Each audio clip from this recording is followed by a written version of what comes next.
La femme, pour moi, c'est le maillon le plus essentiel de la société.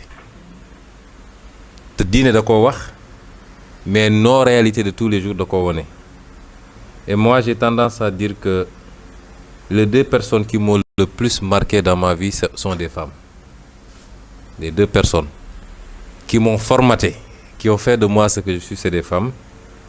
D'abord, sama yaay gi ma jur nga xam ne c'est peut-être j'en profite pour lui rendre hommage parce que je ne le fais jamais presque, mais c'est une grande dame boo xam ne elle a beaucoup souffert pour nous, beaucoup souffert.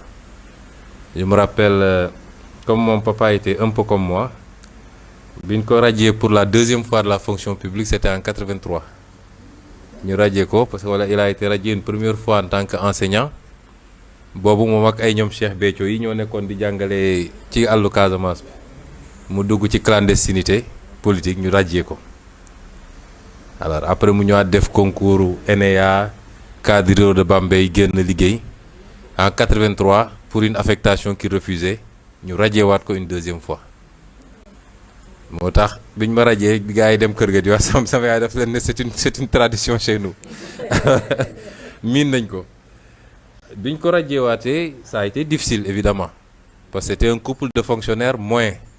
Ma mère était assistante sociale, paa bi nekk animateur rural, donc ça a été très difficile et il y avait qu'un salaire à la maison.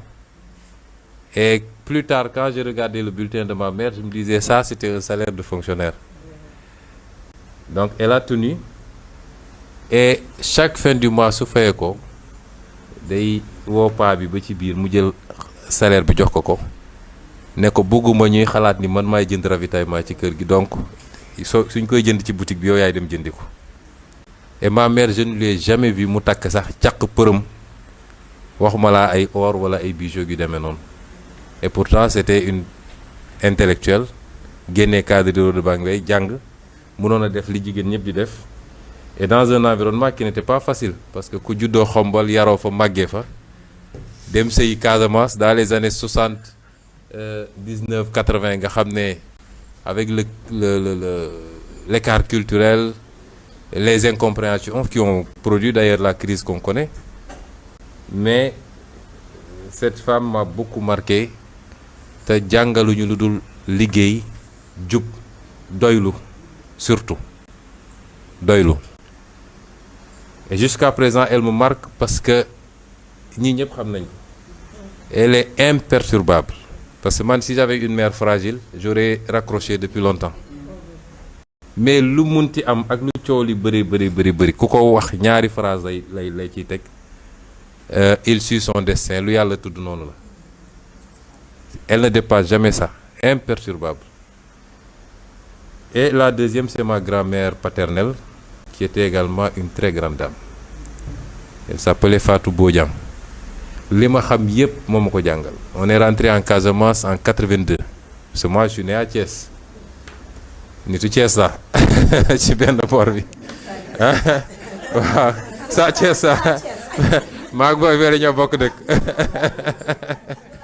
Donc et quand on est rentré moom la ñu fekk dañu ñibbisi mu tombeek nawet immédiatement mu yattal ñu kajandu xaw ma ndax xam ngeen kajandu mooy li joolaay di bayee ne àll ba. Donc de 82 à 93 amul année boo xam ne ànduma ak moom dugg ci àll bi bay toute l'année.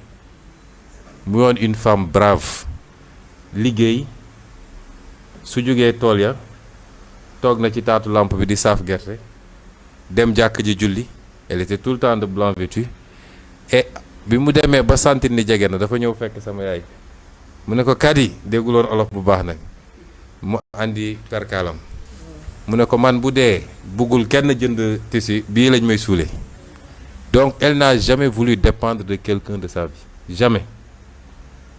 Et cette femme-là également m'a énormément marqué dans ma vie. Jàngal na ma liggéey, jàngal na ma njub.